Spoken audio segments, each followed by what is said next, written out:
الحمد للہ وکفا والصلاة والسلام علی عباده الذین اصطفى خصوصا علی افضلهم وخاتم النبیین محمد الامین وعلی آلہ وصحبہ اجمعین اما بعد فقد قال اللہ تبارک وتعالی کما ورد فی آخر سورة الحج اعوذ باللہ من الشیطان الرجیم بسم اللہ الرحمن الرحیم یا ایھا الناس ضرب مثل فاستمعوا له ان الذین تدعون من دون اللہ لن يخلقوا ذبابا ولو اجتمعوا له وإن يسلبهم الذباب شيئا لا يستنقذوه منه ضعف الطالب والمطلوب ما قدر الله حق قدره إن الله لقوي عزيز الله يصطفي من الملائكة رسلا ومن الناس إن الله سميع بصير يعلم ما بين أيديهم وما خلفهم وإلى الله ترجع الأمور صدق الله العظيم رب اشرح لي صدري ويسر لي امري واحلل عقدة من لساني يفقهوا قولي اللهم ربنا الهمنا رشدنا واعذنا من شرور انفسنا اللهم ارنا الحق حقا وارزقنا اتباعه وارنا الباطل باطلا وارزقنا اجتنابه آمین یا رب العالمین۔ سورہ حج کے آخری رکوع پر ہمارے اس منتخب نصاب کا درس نمبر 15 مشتمل ہے، اور اس پر ہماری اس سے قبل 2 نشستیں منعقد ہو چکی ہیں۔ تمہیدی امور میں یہ بات واضح کی جا چکی ہے کہ اس درس سے اصل میں اس منتخب نصاب کے 4تھے حصے کا آغاز ہو رہا ہے، جس کا مرکزی مضمون ہے تواصی بالحق۔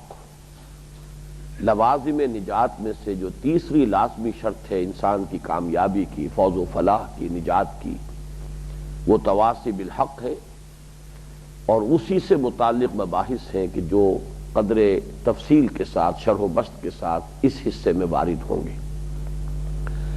اس سے قبل اس منتخب نصاب کے پہلے حصے میں کچھ اور اصطلاحات بھی اس کے ضمن میں وارد ہو چکی ہیں۔ چنانچہ تیسرے سبق میں امر بالمعروف نہی عن المنکر، نیکی کا حکم دینا، بدی سے روکنا۔ 4تھے درس میں دعوت الی اللہ، ومن احسن قولا ممن دعا الی اللہ وعمل صالحا وقال اننی من المسلمین۔ لیکن جو ہمارا 14واں درس تھا سورہ حجرات پر مشتمل، اس کے آخری حصے میں جامع ترین اصطلاح جو ہے وارد ہوئی جہاد فی سبیل اللہ، کہ یہ ایمان حقیقی کا رکن رکین ہے، رکن لازم ہے۔ اصل میں ہمارا یہ 4تھا حصہ اس منتخب نصاب کا ہے، وہ اب جہاد فی سبیل اللہ ہی کے مباحث پر مشتمل ہے۔ دوسری بات یہ عرض کی جا چکی ہے کہ ایک خاص اعتبار سے یہ قرآن حکیم کا جامع ترین مقام ہے۔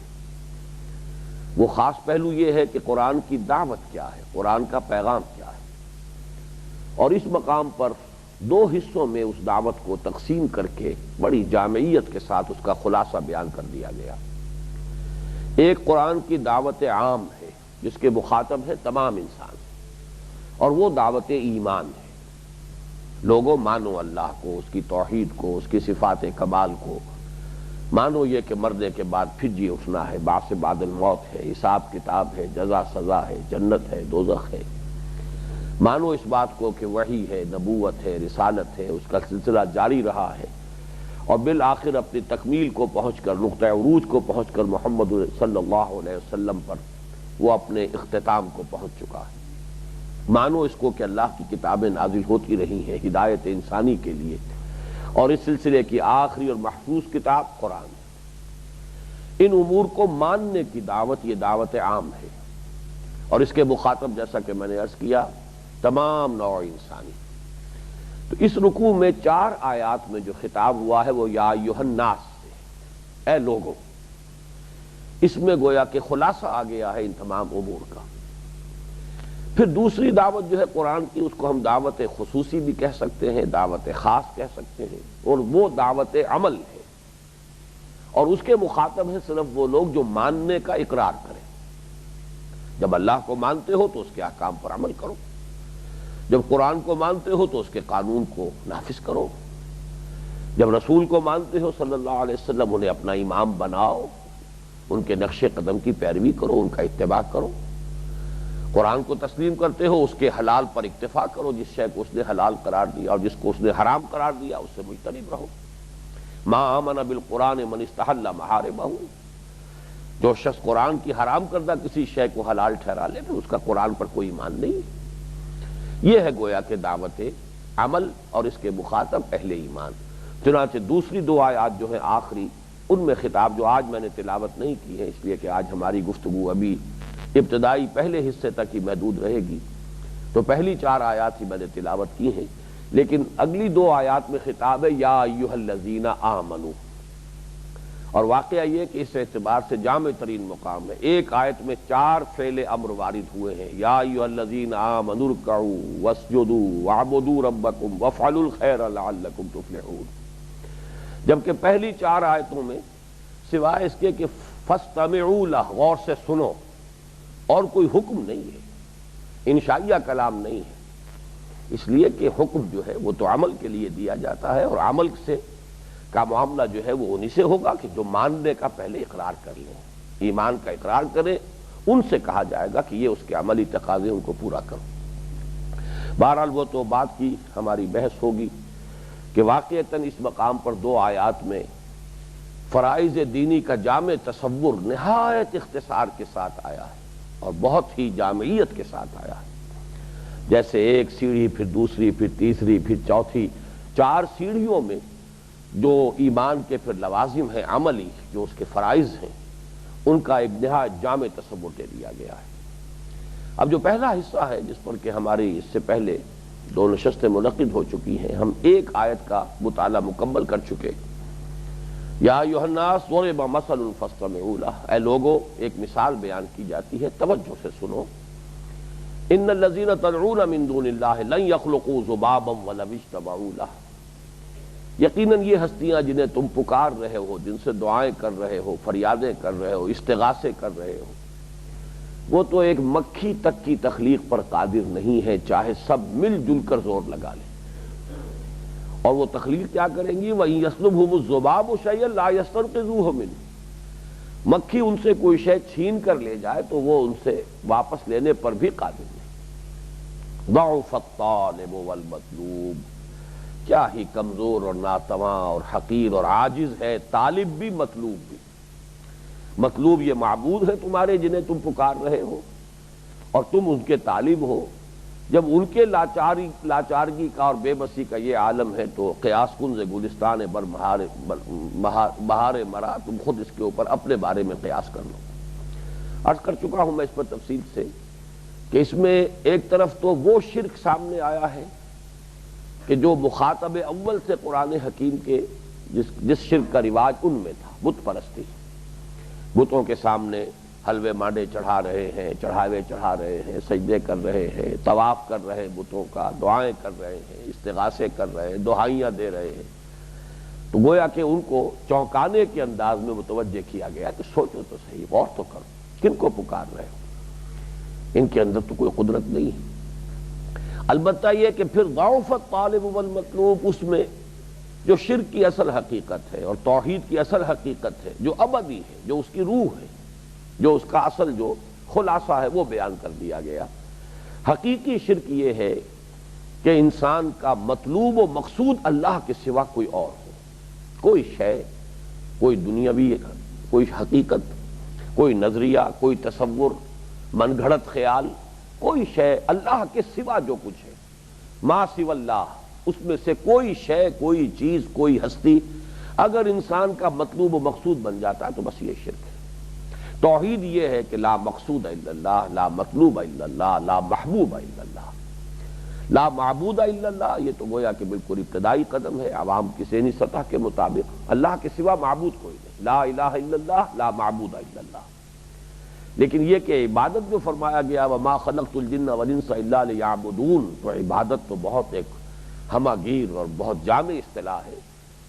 ہمارے قدیم مفسرین نے تو اکثر نے الا لیعبدون سے مراد لیا ہے الا لیعرفون، لیکن یہ کہ عبادت کے مختلف پہلوؤں کو جمع کر لیجئے، اس میں معرفت بھی ہے، محبت بھی ہے، اطاعت بھی ہے۔ الا لیعرفون، الا لیحبون، الا لیرضون، وہ مجھے کو راضی کرنے کی کوشش کریں، مجھے سے لو لگائیں، مجھے سے محبت کریں، میری ہی بندگی کریں، میری ہی اطاعت کریں، میرے ہی احکام پر عمل پیرا ہوں، میرے ہی حلال پر اکتفا کریں، میرے حرام کردہ چیزوں پر سے اجتناب کریں۔ یہ ہے عبادت کا تصور۔ تو معلوم یہ ہوا کہ لا معبود الا اللہ، لیکن اس میں بھی جو اصل خلاصہ ہے، اصل جو باطنی روح ہے وہ یہ ہے۔ اب آپ غور کیجئے کہ کوئی فرض کیجئے کہ لکشمی دیوی کی پوجا کر رہا ہے، کیوں کر رہا ہے؟ اس کے خیال میں یہ لکشمی دیوی جو ہے یہ دولت کی دیوی ہے، جس پر اس کا کرم ہو جائے گا، اس کی نظر کرم ہو جائے گی، بس وہ اس کو دولت بارے نیارے ہو جائیں گی، دولت مل جائے گی۔ تو اصل مطلوب وہ لکشمی دیوی نہیں ہے، اصل مطلوب تو وہ مال ہے، دولت ہے، پجاری تو وہ مال کا ہے۔ یہی وہ بات ہے جو اقسام شرک میں بیان کر چکا ہوں۔ حضور نے فرمایا تعس عبد الدینار و عبد الدرہم، ہلاک ہو جائے درہم و دینار کا بندہ۔ تو بظاہر کوئی شخص مسلمان ہے، وہ کسی لکشمی دیوی کی تو پوجا نہیں کر رہا ہے، لیکن دولت کو براہ راست پوج رہا ہے۔ دولت ہی اس کا معبود ہے، دولت ہی اس کا مطلوب ہے، دولت ہی اس کا مقصود ہے۔ تو اصل جو حقیقت ہے وہ سمجھو۔ ریاکاری کر تو رہا ہے، کوئی عبادت کا کام، کوئی نیکی کا کام، لیکن دکھانے کے لیے کر رہا ہے کسی کو، تو کون معبود ہوا؟ وہ جنہیں خوش کرنا مقصود ہے، مطلوب و مقصود تو وہ ہے۔ تو اصل میں نماز پڑھی جا رہی ہے لیکن شرک کیا جا رہا ہے۔ من صام یرائی فقد اشرکا ومن صلی یرائی فقد اشرکا ومن تصدق یرائی فقد اشرکا۔ جس نے دکھانے کے لیے نماز پڑھی اس نے شرک کیا، جس نے دکھانے کے لیے روزہ رکھا اس نے شرک کیا، جس نے دکھانے کے لیے صدقہ و خیرات کیا شرک کیا۔ تو یوں سمجھیے کہ وہ شرک جو اس معاشرے میں بالفعل تھا اس سے نفی کر کے اس کی، لیکن بات وہاں پہنچا دی گئی ابدی ہدایت۔ ایک فارمولہ الجبر کا فارمولہ دیکھ لو، اپنے اعمال کا تجزیہ کرو، اپنے محرکات عمل کا جائزہ لو، تمہارا اصل مطلوب کون ہے؟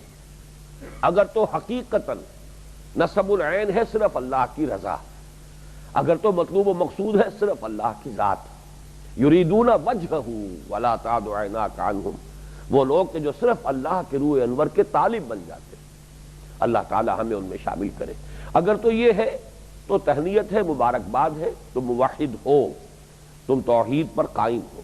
اور اگر یہ نہیں ہے مطلوب و مقصود، چاہے وہ شہرت ہو، چاہے وہ مال ہو، چاہے وہ دنیا میں کوئی اور چیز ہو، چاہے وہ وطن ہو، چاہے وہ کسی اور تصور کو تم نے معبود بنا لیا ہو، ایک تصور کے حسن مبہم پر ساری ہستی لٹائی جاتی ہے، زندگی ترک آرزو کے بعد کیسے سانسوں میں ڈھالی جاتی ہے، تصورات بن جاتے ہیں معبود، وطن بن گیا معبود۔ ان تازہ خداؤں میں بڑا سب سے وطن ہے، جو پیرہن اس کا ہے وہ مذہب کا کفن ہے۔ یہ گفتگو تو ہم کر چکے ہیں، اب اگلی آیت کی طرف آئیے۔ اس میں اصل سبب بیان ہو رہا ہے، اور یہ بھی اس اعتبار سے فلسفہ شرک کے موضوع پر نہایت اہم مقام ہے قرآن مجید کا۔ ما قدر اللہ حق قدرہ ان اللہ لقوی عزیز۔ یہ اندازہ نہ کر پائے اللہ کا جیسا کہ حق تھا اس کے اندازہ کرنے کا۔ یہاں لفظ قدر کو سمجھیے، یہ فعل کی شکل میں بھی آیا ما قدرو، ماضی منفی، اور پھر اسم بھی آیا ہے حق کا قدرے ہی، بالکل اسی مفہوم میں انگریزی کا لفظ ہے۔ قدر کسے کہتے ہیں؟ ویلیو کو، قدر و قیمت، اردو میں بھی ہم اس کا استعمال کرتے ہیں، قدر و قیمت۔ اور کسی شے کا اندازہ کرنا، اس کی قدر و قیمت کا یہ ورب ہے، ٹو ایویلیویٹ، کسی شے کی قدر و قیمت کا تعین کرنا، اس کا اندازہ کرنا، ویلیو اور ایویلیویٹ، یہاں اسی مفہوم میں یہ لفظ آیا ہے۔ یہ اللہ کا اندازہ نہیں کر سکے، اس کی عظمت کا، اس کی جلالت قدر کا، اس کی صفات کمال کا تصور حاصل نہیں کر سکے، اس وجہ سے شرک میں مبتلا ہوئے۔ ورنہ واقعہ یہ ہے کہ اگر انسان کے اندر علم اور معرفت اور پہچان جو ہے، اگر وہ جو بھی کم سے کم درجہ مطلوب ہے اس تک انسان کو حاصل ہو جائے، تو شرک کی گندگی میں انسان ملوث نہیں ہوگا، شرک کی پستی میں مبتلا نہیں ہوگا۔ اصل میں یہ انسان کے ذہن، فکر، اس کے تصور اور اس کی جو بھی انڈرسٹینڈنگ ہے، اس کے اندر جو بھی کانشسنس کی سطح ہے، یہ اس کی پستی ہے در حقیقت، جس کے نتیجے میں انسان عملاً شرک میں ملوث ہوتا ہے۔ ما قدر اللہ حق قدرہ ان اللہ لقوی عزیز، حقیقت یہ ہے کہ اللہ خود قوی ہے، لقوی، یقیناً ہے قوت والا، عزیز زبردست ہے، غالب ہے۔ اصل میں اب اس کے پس منظر میں آئیے اور اس کو بھی سمجھ لیجئے دونوں اعتبارات سے۔ قدیم شرک کیا تھا اور جدید شرک کیا ہے، یا ابدی شرک کیا ہے، یا شرک کی روح کیا ہے، ضعف الطالب والمطلوب کے حوالے سے ان دونوں اعتبارات سے اس آیت کو سمجھیے۔ شرک چاہے وہ قدیم تھا، جاہلیت قدیمہ کے میں جو شرک کی مختلف شکلیں رہی ہیں، اور چاہے یہ مستقل شرک ہے اور دائمی شرک ہے، یہ جو ضعف الطالب والمطلوب میں جس کا ذکر ہوا، دونوں کا سبب وہی ہے، ما قدر اللہ حق قدر۔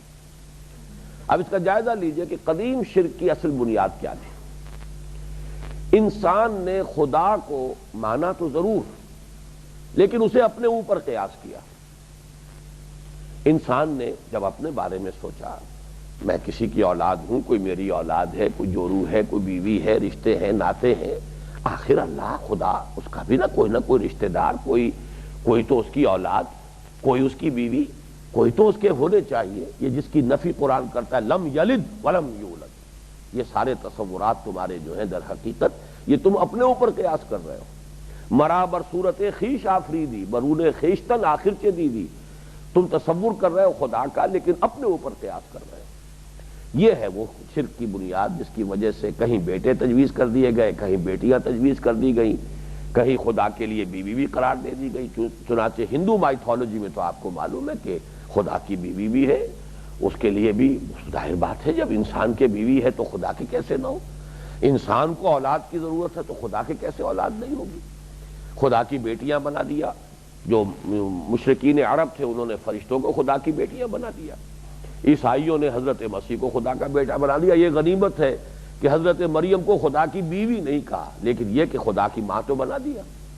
God is father, God is mother and God is son, یہ تثلیث تھی جو ابتدائی تثلیث تھی، اور اسی کا ذکر سورہ آل عمران میں موجود ہے۔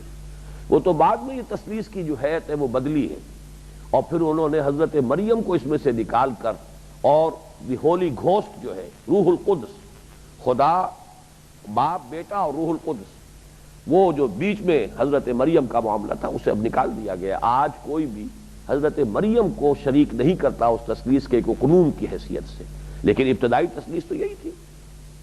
اس لیے کہ یہی معاملات دنیا میں مشرکانہ جو مذاہب تھے اس سے پہلے، چنانچہ قدیم جو مصری تہذیب تھی اس میں بھی یہی تصور موجود تھا، متھرائزم جو ہے اس میں بھی یہی تصور موجود تھا۔ تو در حقیقت یہ عیسائیوں نے حضرت مسیح علیہ السلام کے بعد جو پھر اپنے عقائد کو مدون کیا ہے، تو وہ نقشہ ہے، اصل میں عکس ہے ان تمام چیزوں کا کہ جو اس علاقے کے اندر جو عقائد مشرکانہ موجود تھے انہی کے اوپر ڈال دیا۔ بہرحال پہلا تو یہ مسئلہ سمجھ میں آ گیا کہ یہ خدا کے بیٹے بیٹیاں، قرآن مجید جو ہے اس قدر شدت کے ساتھ جو نفی کرتا ہے، لم یلد ولم یولد، قل الحمد للہ الذی لم یتخذ ولدا، کہہ دیجئے ان سے کہ کل شکر، کل ثنا، کل حمد اللہ کے لیے، اس نے کسی کو اپنا اولاد نہیں بنایا، نہ بیٹا نہ بیٹی، لم یلد ولم یولد، نہ اس نے جنا نہ وہ جنا گیا۔ ان تمام تصورات سے وہ ماورا ہے، منزہ ہے، اعلیٰ ہے، عرفہ ہے۔ یہ تم اپنے اوپر قیاس کر کے یہ چیزیں خدا کے ساتھ نفی کر رہے ہو۔ اس سے آگے چلیے، اکثر و بیشتر جو یہ مشرکان، قدیم جو مشرکانہ مذاہب ہیں اور عقائد ہیں، ان میں خدا کو ایک بڑے سردار، بڑے بادشاہ، شہنشاہ پر قیاس کیا گیا، اور اس کے تمام لوازم جو ہے اس کے ساتھ شامل کر دیے گئے، اس لیے کہ بڑے سے بڑا بادشاہ، بڑے سے بڑا سردار، بڑے سے بڑا شہنشاہ، آخر اس کی قوت کا جو تجزیہ کرتے تھے تو وہ سرداروں پر، نائبین سلطنت پر دار و مدار تھا نا۔ اکیلا وہ کیا کر لیتا تھا؟ اکیلا جو ہے، اکیلا چنا پہاڑ نہیں پھوڑ سکتا۔ ایک بادشاہ کا خواہ کتنا ہی بڑا شہنشاہ، 2 ہاتھ 2 پاؤں ہی تو ہے اس کے، لیکن اس کی فوج ہے، اس کے نائبین سلطنت ہے، اس کے نائبین ہیں، اس کے وزراء ہیں، اس کے سپہ سالار ہیں، اس کے جاگیردار ہیں، یہ ہیں جن کے بل پر وہ حکومت کر رہا ہے۔ لہذا اللہ کے ساتھ بھی آلہہ، یہ آلہہ کا تصور اللہ کے ساتھ جو آیا ہے یہ وہی تصور ہے، نائبین ہے یہ، اس کے آیان مملکت ہیں، اس کے نائبین سلطنت ہیں، یہ اس کے سردار ہیں، امراء ہیں، اور ان کو اختیار حاصل ہے۔ ظاہر بات ہے کہ جو نائبین ہوتے تھے، آیان مملکت ہوتے تھے، آخر ان کے پاس اختیار ہوتے تھے کہ نہیں ہوتے تھے؟ بادشاہ تک تو رسائی بڑی مشکل تھی، اصل میں تو لوگوں کو واسطہ انہی سے پڑتا تھا۔ یہ تصور ہے جس پر کہ، اور اس میں نوٹ کر لیجئے، یہ میں پہلے بارہا بیان کر چکا ہوں کہ اصل میں تو یہ سارا معاملہ جو ہے وہ کسی حقیقت کی بگڑی ہوئی شکل ہے۔ وہ حقیقت کون سی ہے؟ وہ ایمان بالملائکہ کی بگڑی ہوئی شکل ہے۔ وہ ملائکہ ہیں جن کو یہ صورت دے دی گئی ہے۔ ہم بھی مانتے ہیں، حدیث میں آیا ہے اور سیرت میں تذکرہ ملتا ہے، ملک الجبال، وہ فرشتہ جو پہاڑوں پر مامور ہے، انہوں نے اسے پہاڑوں کا دیوتا قرار دے دیا۔ آپ سمجھیے کہ ایمان بالملائکہ کے یہ دیوتاؤں اور دیویوں کی شکل اختیار کرنے میں بال برابر کا فرق ہے صرف۔ آخر نورانی ہستیاں ہیں، ہم بھی مانتے ہیں، عباد المکرمون، بڑے باعزت مخلوق ہے اللہ کی، نورانی مخلوق ہے، اللہ کے مقربین ہے، اللہ تعالیٰ کے عرش کو اٹھائے ہوئے ہیں، حملۃ العرش ہے، مقربین ملائکۃ المقربین ہے، آخر مقام تو ہے نا۔ لیکن صرف ایک بات ذہن سے نکل جائے تو شرک ہو جائے گا، اور وہ بات ذہن میں رہے تو انسان جو ہے وہ توحید پر کاربند رہے گا، اور وہ یہ کہ انہیں اختیار کوئی حاصل نہیں۔ یفعلون ما یؤمرون، یہ ہم پڑھ چکے ہیں سورہ تحریم میں، لا یعصون اللہ ما امرہم ویفعلون ما یؤمرون۔ اللہ جو حکم انہیں دیتا ہے وہ نافرمانی نہیں کرتے، وہی کچھ کرتے جس کا انہیں حکم ملتا ہے۔ یہ ہے اصل میں بال کا معاملہ جو میں نے کہا ہے، ذرا یہ چیز اوجل ہو جائے تو یہی ہستیاں یہ دیوتا بن گئے۔ ملک الجبال وہ پہاڑوں کا دیوتا ہو گیا، پانی پر کوئی معمور ہے، بارش پر کوئی معمور ہے، وہ بارش کا دیوتا ہو گیا۔ لیکن فرق کیا ہے؟ لا یعصون اللہ ما امرہم ویفعلون ما یؤمرون۔ ان کا یہ عالم جو ہے وہ نقشہ کھینچا گیا ہے سورہ مریم میں کہ حضور نے صلی اللہ علیہ وسلم حضرت جبرائیل سے کبھی کوئی شکوہ کیا ہوگا، اس کا ذکر تو قرآن میں نہیں ہے، لیکن بین السطور پس منظر میں تو ہے کہ آپ بہت دیر دیر کے بعد آتے ہیں، وحی کا ہمیں انتظار رہتا ہے، تو میرا شوق دیکھ، میرا انتظار دیکھ، ذرا جلدی آیا کرے تاکہ ہماری جو تسکین کا سامان ہو، ہمیں تشفی حاصل ہو۔ جواب کیا دلوایا گیا؟ وما نتنزل الا بامر ربک، ہم نازل نہیں ہو سکتے آپ کے رب کے حکم کے بغیر۔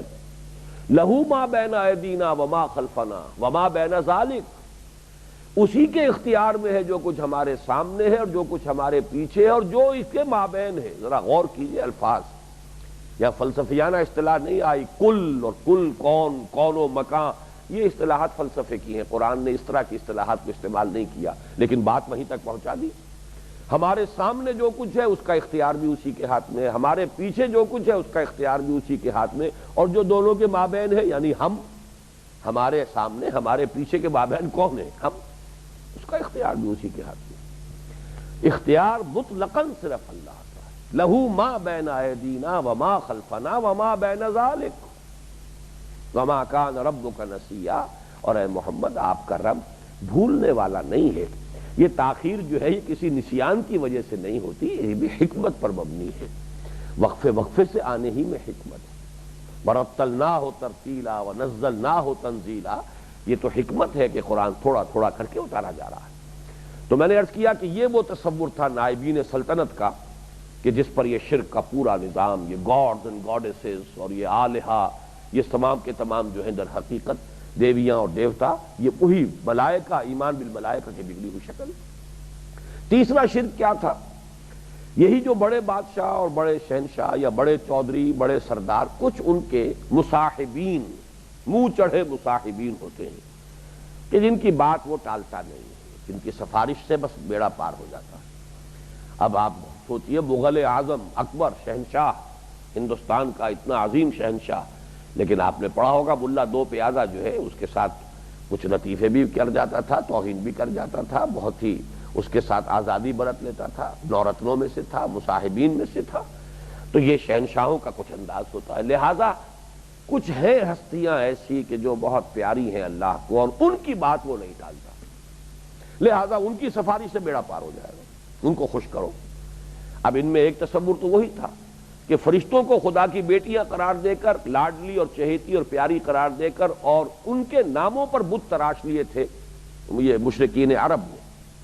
یہ تمام جو ہے یہ نام مؤنث ہے، عزا، عزا العزیز، یہ اللہ کا نام ہے۔ العزا یہ در حقیقت اسی کا مؤنث تو ہے، العزیز کا مؤنث العزا ہے۔ اور اسی طریقے سے لات، لات کیا ہے؟ الہ کا مؤنث ہے لات۔ یہ دیویاں تھیں ان کی، اور یہ اللہ کی بڑی پیاری ہیں، لاڈلی ہیں، یہ اللہ کی بہت ہی چہیتی بیٹیاں ہیں۔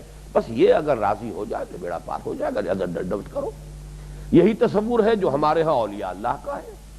یہ بڑے مقرب ہیں اللہ کی بارگاہ میں، ان کی بڑی رسائی ہے، ان کا اگر ان کی سفارش نصیب ہو جائے تو بس بیڑا پار ہو جائے گا، ان کا دامن پکڑ کر نکل جائیں گے۔ سارا تصور جائزہ لے لیجئے کہ یہ جو شرک جاہلی ہے، یہ قدیم شرک جو ہے، اس سب کی بنیاد کیا؟ ما قدر اللہ حق قدری، یہ تصور نہیں کر سکے کہ اللہ خود قوی ہے، اس کی قوت کا دار و مدار انحصار کسی اور پر نہیں ہے، ملائکہ کی قوت پر اس کی قوت کا دار و مدار نہیں ہے، وہ القوی ہے خود۔ ان اللہ لقوی عزیز، بذات ہی فی نفس ہی قوی ہے، اسے کوئی احتیاج نہیں ہے۔ وہ ملائکہ کی فوجوں کے بغیر ایسا نہیں ہے کہ اس کے بغیر وہ کچھ کر نہ سکتا ہو، اس کا اختیار مطلق ہے۔ العزیز وہ خود ہے زبردست چھایا ہوا غالب، اس کا یہ غلبہ کسی اور کے سہارے پر نہیں ہے، کسی اور کی بنیاد پر نہیں ہے۔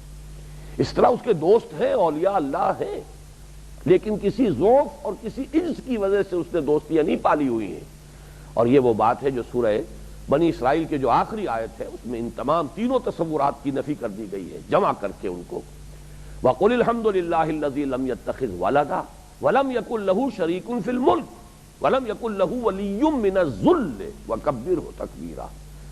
اور کہیے کہ کل حمد، کل ثنا اللہ کے لیے ہے جس نے کسی کو اپنی اولاد نہیں بنایا۔ نمبر ایک، پہلی نفی ہو گئی اس تصور کی جو تم نے یہ اپنے اوپر قیاس کرتے ہوئے اولاد اور جوڑی اور جو بھی کچھ رشتے ناتے اس کے لیے طے کر دیے۔ وَلَمْ يَكُنْ لَهُ شَرِيكٌ فِي الْمُلْكِ، بادشاہی میں، اختیار میں اس کا ساتھ ہی کوئی نہیں ہے۔ فرشتے ہیں، جو بھی مخلوقات ہیں اس کی، ساتھ ہی کوئی نہیں ہے، اختیار میں کوئی شریک نہیں ہے۔ لا یشرک فی حکمہ احدا، یہ سورہ کہف میں الفاظ آئے، وہ اپنے حکم میں، اپنے فیصلے میں کسی کو شریک کرنے کو تیار نہیں، حکومت میں کوئی اس کا ساتھی اور شریک نہیں۔ اور وَلَمْ يَكُنْ لَهُ وَلِيٌّ مِّنَ الذُّلِّ، اب یہاں دیکھیے نفی یہ نہیں کی کہ اس کا کوئی ولی نہیں ہے، ولی ہے اس کے، اولیاء اللہ ہے۔ حدیث میں الفاظ یہاں تک آئے، من عادى لي وليا فقد آذنته بالحرب، اللہ فرماتا ہے، حدیث قدسی ہے، جس نے میرے کسی ولی کے ساتھ دشمنی اختیار کی پھر اس کے خلاف میرا اپنا الٹیمیٹم ہے، میری طرف سے اعلان جنگ ہے اس شخص کے خلاف جو میرے کسی ولی سے دشمنی رکھے اور اس کی عداوت کی روش اختیار کرے۔ تو ولی تو ہے، لیکن تمہارا ولی، تمہارا دوست اور میرا ولی اور میرا دوست زمین و آسمان کا فرق ہے۔ تم دوستیاں پالتے ہو اس لیے کہ تمہیں کبھی ضرورت پڑے گی ان کی ناجائز بات بھی ماننے پر مجبور ہو جاتے ہو کہ کبھی کوئی کام میرا ان سے پڑے گا، آخر میں بھی کوئی کام کرواؤں گا۔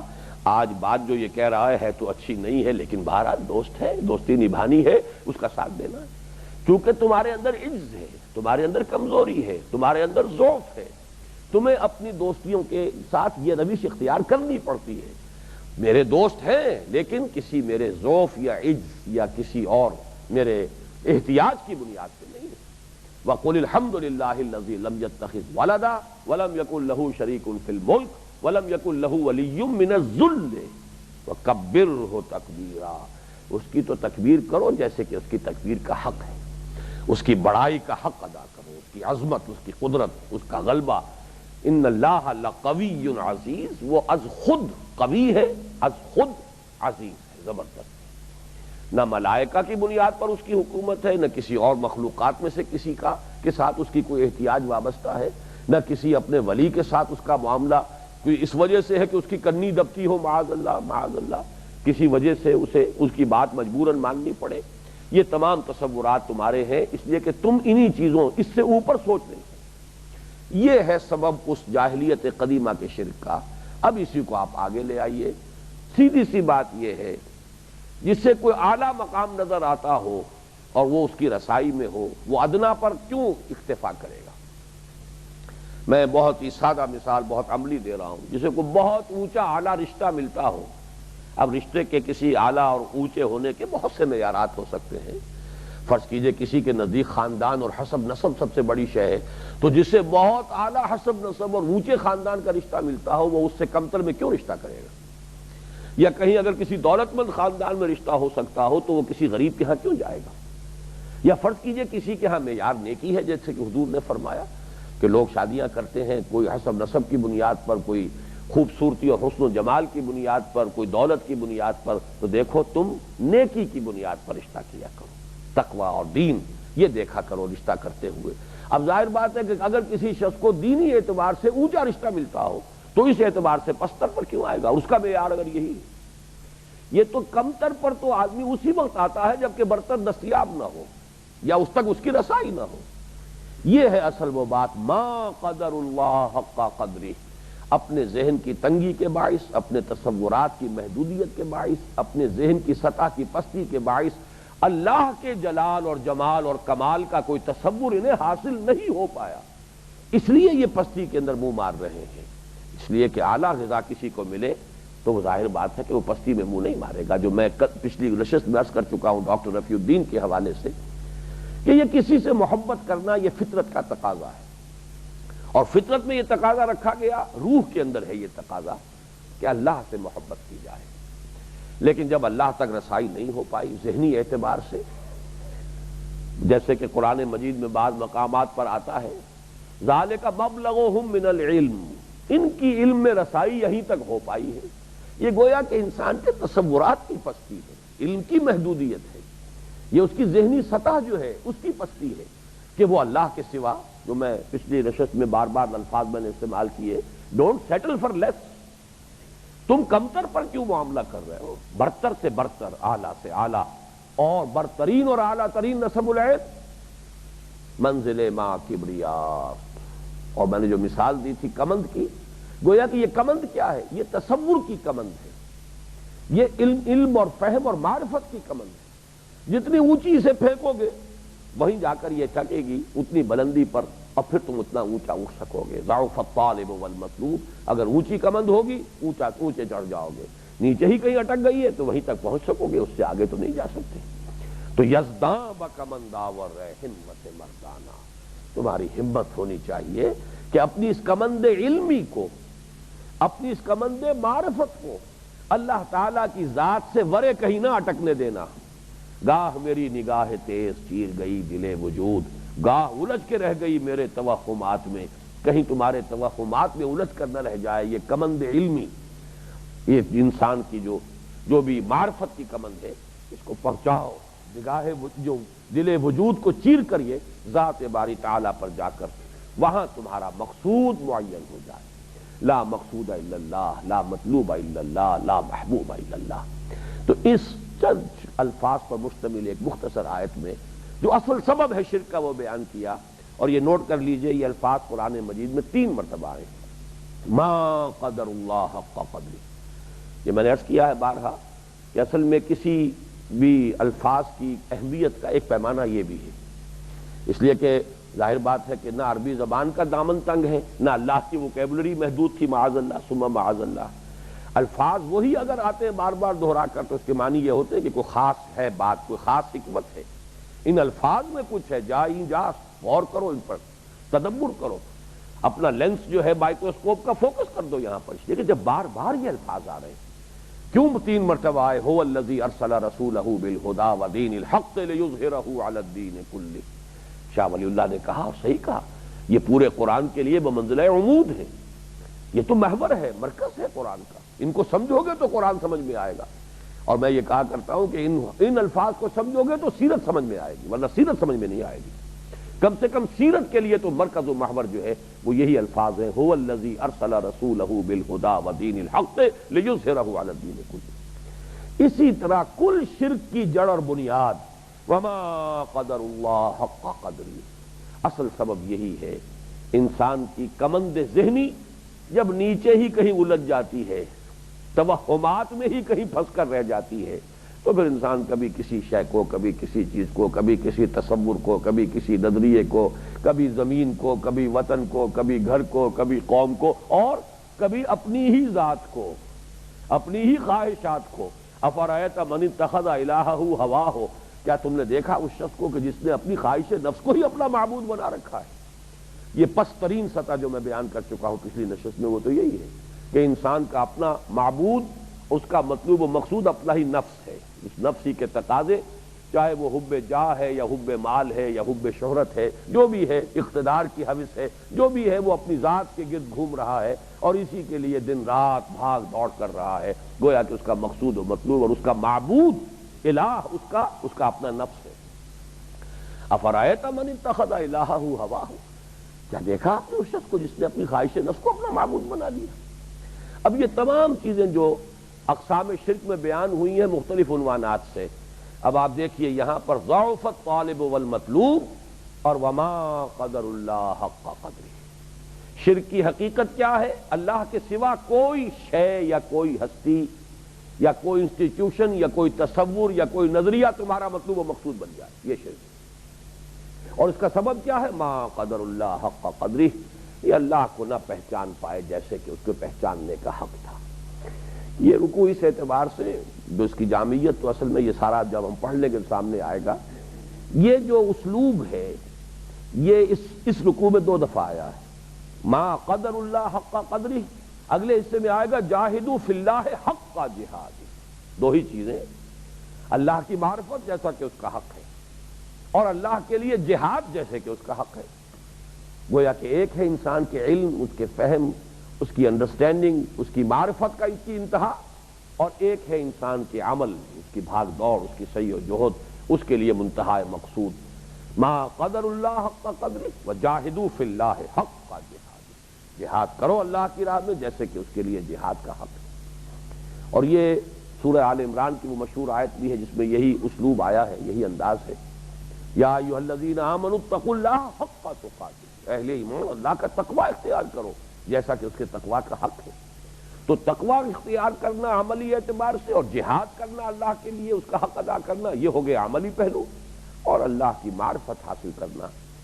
میں اس سے پہلے تو میں نے بیان کیا ہے، لیکن آج میں نے کوشش کی کہ حوالہ مل جائے، لیکن میں پڑھتا رہا ہوں مختلف جگہوں پر کہ حضور صلی اللہ علیہ وسلم کی دعاؤں میں بھی کہیں یہ الفاظ آئے ہیں، لیکن مجھے حوالہ نہیں مل سکا، اس لیے میں اس کی وضاحت کے ساتھ آج بیان کر رہا ہوں کہ یہ الفاظ منسوب کیے گئے ہیں کہ حضور یہ فرمایا کرتے تھے کہ اللہ ما عرفناک حق معرفتک وما عبدناک حق عبادتک، اے اللہ ہم تجھے نہیں پہچان پائے جیسے کہ تجھے پہچاننے کا حق تھا، اور اے اللہ ہم تیری بندگی نہیں کر پائے جتنی کہ تیری بندگی کا حق تھا۔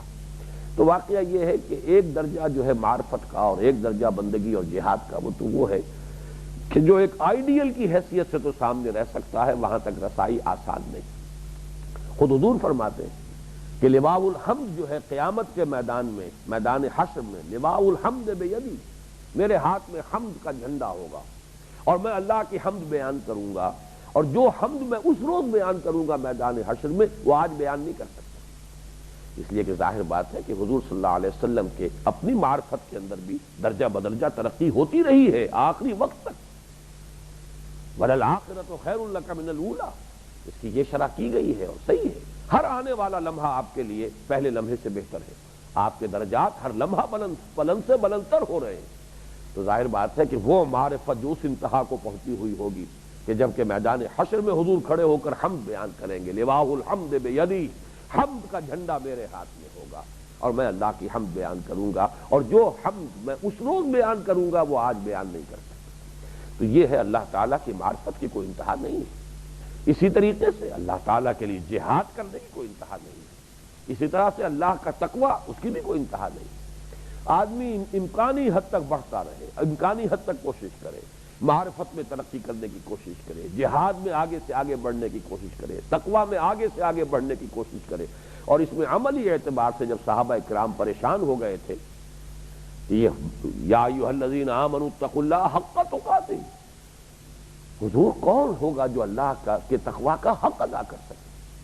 تو پھر جب وہ آیت نازل ہوئی ہے جو سورہ تغابن میں ہے، فاتقوا اللہ ما استطعتم، یہ ہم پڑھ چکے ہیں سورہ تغابن، ہمارے حصہ دوم کا یہ درس تھا، فاتقوا اللہ ما استطعتم، اللہ کا تقوی اختیار کرو جتنا تمہارے حد استطاعت میں ہے۔ تب صحابہ کی جان میں جان آئی، اس لیے کہ صحابہ کرام قرآن پڑھتے تھے، سنتے تھے، تو وہ عمل کے لیے، اور وہ جب بھی اپنے آپ کو تولتے تھے، جب بھی کوئی نیا حکم آیا، نئی آیت اتری، اپنے آپ کو تولتے تھے، ہم اس پر پورا اتر سکتے یا نہیں؟ صرف حصول ثواب تو یہ تو تصور ہی اس وقت نہیں تھا، قرآن تو اترتا تھا علم میں اضافے کے لیے اور عمل کا حکم لے کر، اور ظاہر بات ہے کہ پھر انہیں اپنے آپ کو تولنا پڑتا تھا، گھبرا جاتے تھے۔ چنانچہ سورہ انعام میں جب آیت نازل ہوئی کہ ای الفریقین احق بالامن ان کنتم تعلمون الذین آمنوا ولم یلبسوا ایمانہم بظلم اولئک لہم الامن، دونوں فریقوں میں سے امن کا زیادہ حقدار کون ہے بتاؤ اگر تم جانتے ہو، اور پھر جواب دیا امن کا حقدار تو وہی ہے جو ایمان لائے اور پھر کہیں بھی ظلم کی آمیزش نہ ہونے دے، ان کے لیے امن ہے۔ اولئک لہم الامن وہم مہتدون، ہدایت یافتہ وہ ہوں گے۔ گھبرا گئے صحابہ، حضور ایسا کون شخص ہوگا کہ جو کوئی بھی ظلم نہ کرے، کسی پر ظلم نہ کرے؟ کبھی اپنی جان پر ظلم کر بیٹھتا ہے آدمی، کبھی کسی دوسرے پر ظلم کر بیٹھتا ہے آدمی۔ بہت سے انسان کے معاملات جو ہیں، اگر تو یہ شرط یہ ہے الذین آمنوا ولم یلبسوا ایمانہم بظلم، ظلم کی کوئی آلائش اور کوئی آمیزش نہ ہو، تب امن ہے اور تب ہدایت کا وعدہ ہے۔ تو حضور نے فرمایا نہیں، یہ نہ گھبراؤ، یہاں ظلم سے مراد شرک ہے۔ تم نے دیکھا نہیں قرآن مجید میں جو بیان کیا گیا ہے ان الشرک لظلم عظیم، وہی حضرت لقمان کی نصائح میں جو ہمارا درس نمبر 3 ہے اس منتخب نصاب کا، یا بنی لا تشرک باللہ ان الشرک لظلم عظیم، یہاں مراد شرک ہے۔ شرک کی آمیزش سے جو لوگ بچے رہیں، شرک کی کوئی آلودگی نہ آنے دیں اپنے ایمان میں، ان کے لیے امن ہے اور ان کے لیے ہدایت ہے۔ تو یہ ہے اصل میں وہ کہ چونکہ وہ لوگ جب قرآن سنتے تھے یا پڑھتے تھے تو ساتھ کے ساتھ اپنے آپ کو تولتے تھے کہ اس کے اوپر ہم پورا اتر سکتے ہیں یا نہیں، پورا اتر رہے ہیں یا نہیں۔ یہاں پر بھی وہی معاملہ ہے، وما قدر اللہ حق قدرہ ان اللہ لقوی عزیز، یہ اندازہ نہ کر پائے اللہ کا جیسا کہ اللہ کے اندازے کا حق تھا۔ جیسا کہ میں نے ابھی عرض کیا ہے، ایک حق تو کما حقہ اللہ کی معرفت، یہ تو یوں سمجھیے کہ اس دنیا کی زندگی میں رہتے ہوئے تو تقریباً ناممکنات میں سے ہے۔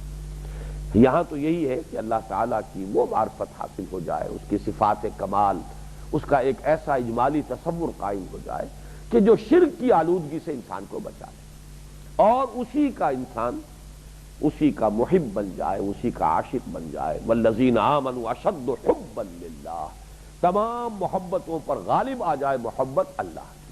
اس درجے تک اگر معاملہ ہو گیا ہے تو بس اللہ تعالیٰ کے ہاں کامیابی حاصل ہو جائے گی۔ باقی یہ ہے کہ درجات جو، جیسا کہ جنت کے بارے میں عام لوگوں کا تصور تو شاید یہی ہے کہ بس وہاں جا کر کھانا پینا عیش کرنا ہے اور تو کچھ ہے نہیں، لیکن صحیح بات یہ کہ وہاں بھی ترقی درجات ہوتی رہے گی، اس لیے کہ ایسے لوگ بھی تو جنت میں پہنچ جائیں گے نا جن کے ایمان کی اتنی زیادہ پونجی تو نہیں تھی، لیکن یہ کہ بہرحال ایمان کے ساتھ عمل کا کچھ اتنا وزن لے آئے ہیں کہ بد اعمالی اور گناہوں کا پلڑا جو ہے وہ کم ہے اور نیکیوں کا پلڑا بھاری ہے۔ تو چاہے زیادہ پونجی نہیں بھی تھی، ایمان کی رمق بھی ہو، لیکن اس کے ساتھ اعمال صالحہ کا وزن جو ہے وہ ان اعمال سیئہ سے بڑھ جائے، جنت میں داخل ہو جائیں گے۔ لیکن اب یہاں ان کی ترقی، معرفت کی ترقی جو ہے درجہ بدرجہ ان کا اضافہ ہوگا، اور یہاں تک کہ آخری بات جو فرمائی گئی ہے، آخری نعمت جو ہے وہ ہے کہ جب اللہ کا دیدار نصیب ہوگا انسان، یہ ہے سب سے بڑی نعمت، یہ ہے گویا کہ جنت کی نعمتوں میں سے جو سب سے اونچی نعمت ہے، یہ اللہ تعالیٰ کا براہ راست دیدار جب حاصل ہوگا، یہ گویا کہ انسان کا کمال ہو جائے گا، اور یہ اس کی معرفت کی بھی انتہا ہوگی۔ لیکن یہ کہ اس سے پہلے درجات کی ترقی، درجہ بدرجہ جو ہے انسان کا ارتقاء وہاں بھی جاری رہے۔ اس اعتبار سے جنت کا وہ تصور ذہن سے نکال دیجئے، بلکہ یہ ہے کہ وہاں پر بھی ترقی، جیسے کہ جہنم میں سے لوگ نکلیں گے اپنے گناہوں کے ہم وزن سزا پا کر، اگر کوئی بھی ایمان کی رمق ہے لیکن یہ کہ اس کے ساتھ جو پلڑا گناہوں کا ہے وہ بھاری ہے، نیکیوں پر جہنم میں تو داخلہ ہو جائے گا، لیکن پھر ایمان اگر ہے تو انسان اپنے گناہوں کے بقدر سزا پا کر نکلے گا تو اس کو جنت میں داخلہ ملے گا۔ تو یہ معاملات وہاں پر بھی اس کے اندر ترقی اور تبدیلی کی شکلیں پیدا ہوتی رہے گی۔ اللہ تعالی ہمیں اپنی معرفت عطا فرمائے اور شرک کی ہر آلائش سے بچنے کی توفیق عطا فرمائے۔ بارک اللہ لی و لکم فی القرآن العظیم ونفعنی وإیاکم بالآیات والذکر الحکیم۔